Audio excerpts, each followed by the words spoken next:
Hello everyone, myself Arpita Patil, Assistant Professor, Department of Zoology from Srimati Indira Gandhi Government First Grade Women's College, Sagara. In today's class, I am going to explain about the circulatory system. Most of the cells in our body are not in direct contact with the external environment. So, they depend on the circulatory system to act as a transport service for them. Two fluids move through the circulatory system. They are blood and lymph. The blood, heart and blood vessels form the cardiovascular system. Cardio refers to heart, vascular refers to blood vessels. Heart, blood vessels and blood together make the cardiovascular system. The lymph nodes and lymph vessels form the lymphatic system. The cardiovascular system and lymphatic system together make up the circulatory system. There are two types of circulatory system, open circulatory system and closed circulatory system. Let's study types of circulatory system. First one is open circulatory system. In this type of system, there is neither a true heart nor capillaries. True heart and capillaries are totally absent in this type of system. Instead of a heart, there are blood vessels. They act as pumps to force the blood along.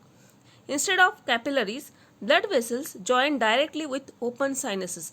Capillaries absent, blood vessels they directly join with open sinuses. Blood actually it is a combination of blood and interstitial fluid called as hemolymph. Hemolymph is forced from the blood vessels into large sinuses where it actually bathes the internal organs. Other vessels receive blood forced from these sinuses and conduct it back to the pumping vessels. The group of organisms possessing open circulatory system are Arthropoda and Mollusca. Except squid and octopus, remaining molluscans they possess open circulatory system. Next type is closed circulatory system. The closed circulatory system of some mollusks and all vertebrates is much more efficient than the open circulatory system. Here, blood is pumped through a closed system of arteries, veins and capillaries. Arteries are the blood vessels. They carry blood away from the heart. Veins, they carry blood towards the heart. And capillaries are the smaller blood vessels. They join both arteries and veins. Capillaries surround the organs, making sure that all cells have an equal opportunity for nourishment and removal of their waste product. The main function of circulatory system is nourishing each and every cell of the body, and it also remove the metabolic waste products from the body.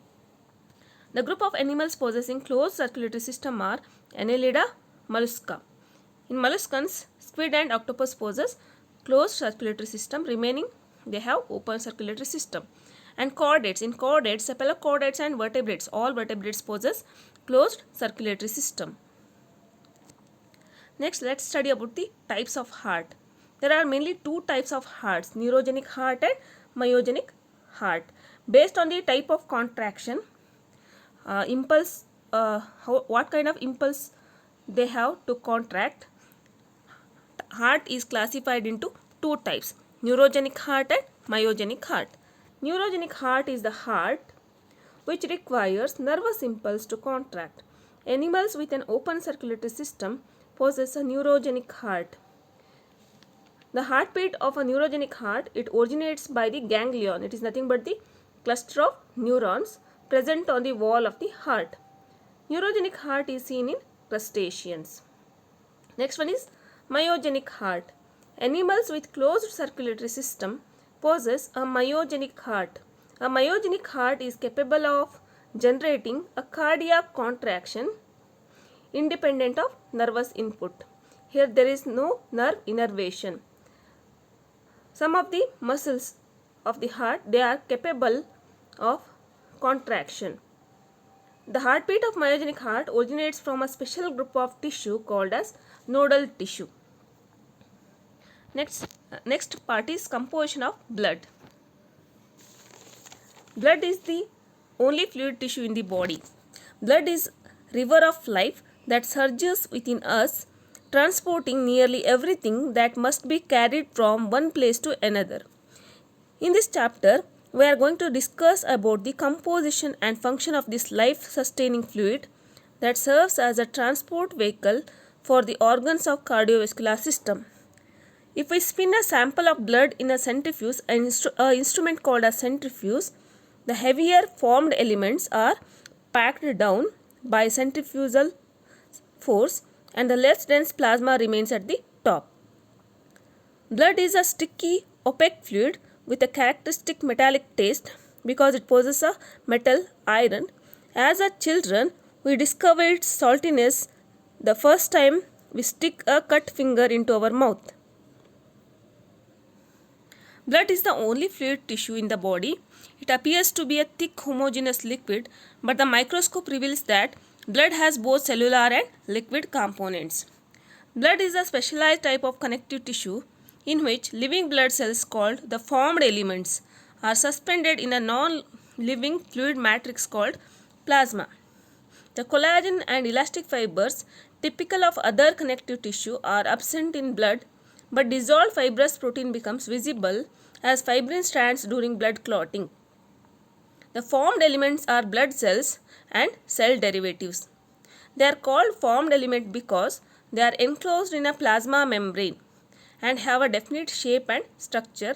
Therefore, they are called as formed elements. All of them are cells except for platelets, which are fragments of certain bone marrow cells called as megakaryocytes. All the formed elements are originally derived from a pluripotent stem cells known as a hemocytoblasts. Pluripotent stem cells have the capacity to self-renew. By dividing, they are able to make cells from all three basic body layers, so they can potentially produce any cell or tissue.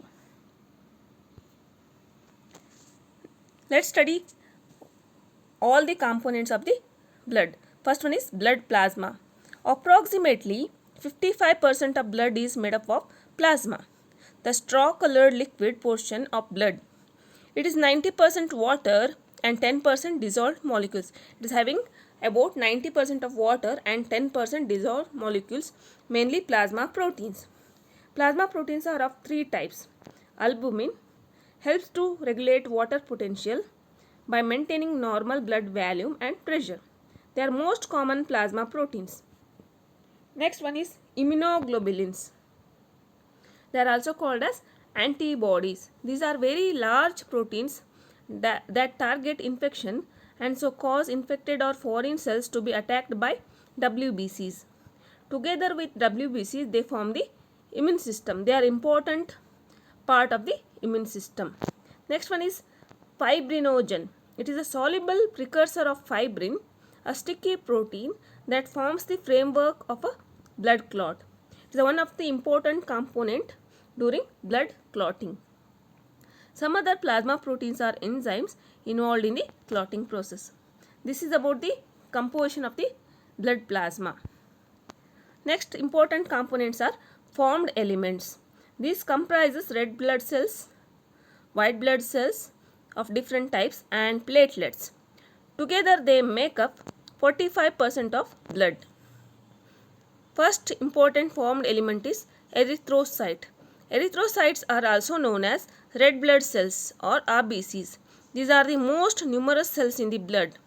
1 cubic millimeter contains roughly 5 million RBCs.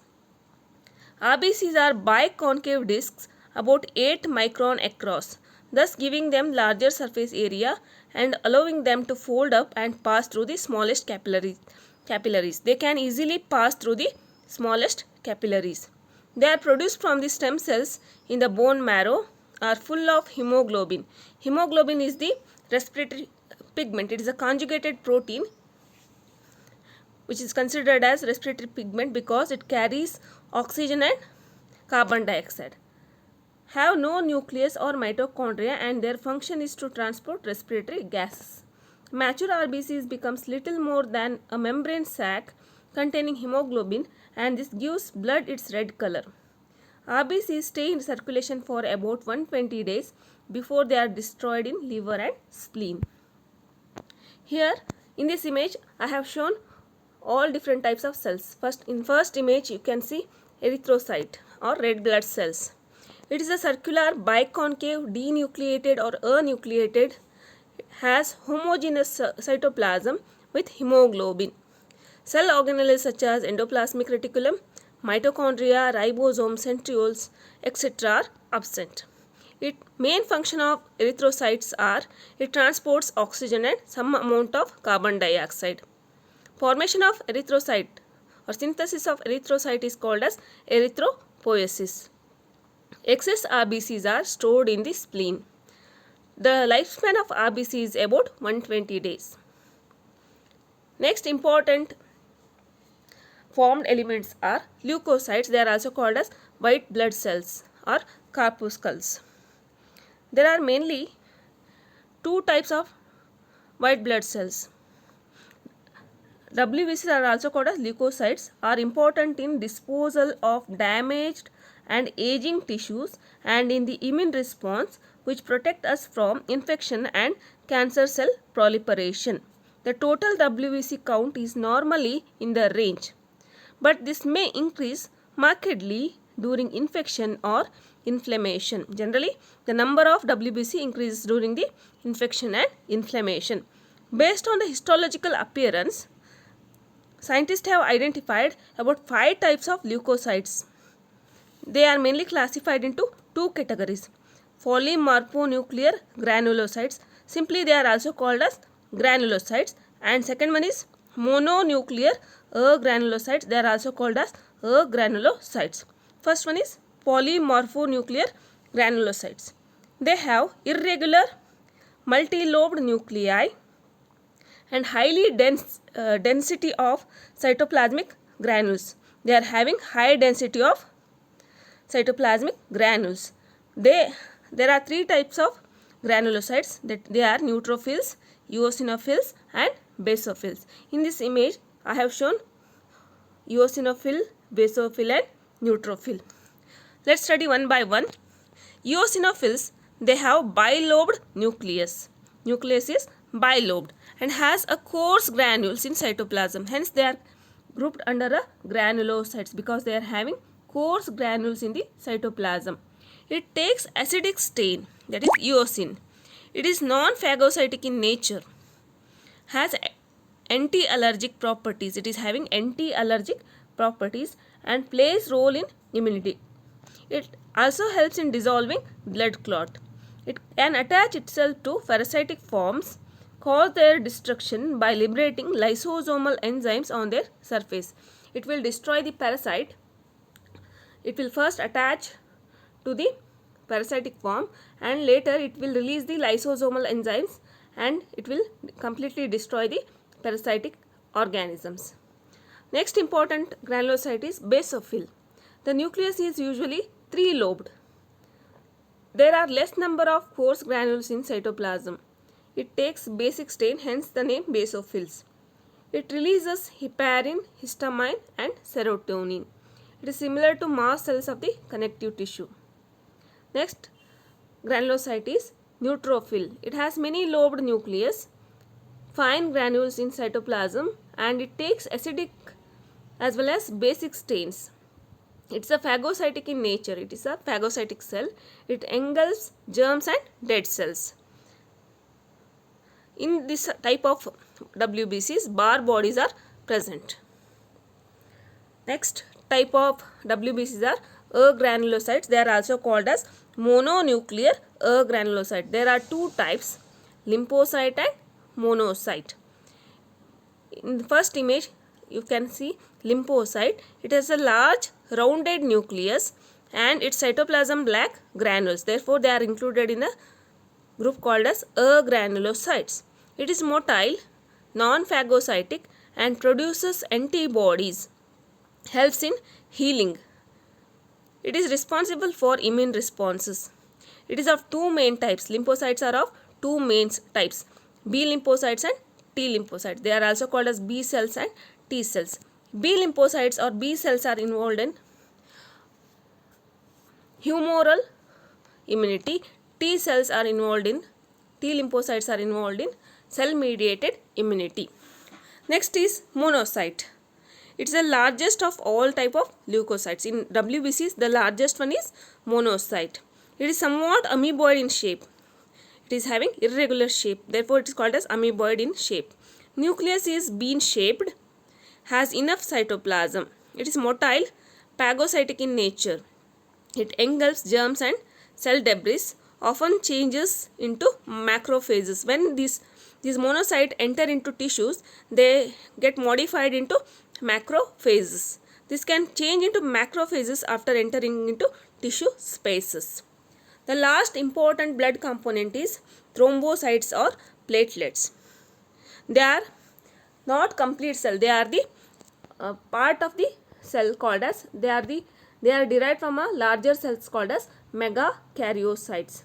They are colorless, rounded or oval. Non-nucleated, they are fragments of the cells called as megakaryocytes. They help in blood clotting. The main function of platelets is help in blood clotting by promoting blood clotting mechanism. These are formed in the bone marrow. This completes the blood function of blood and its composition. In next videos, I am going to upload the video on circulatory system. I will cover remaining concept of the circulatory system in upcoming videos. Thank you.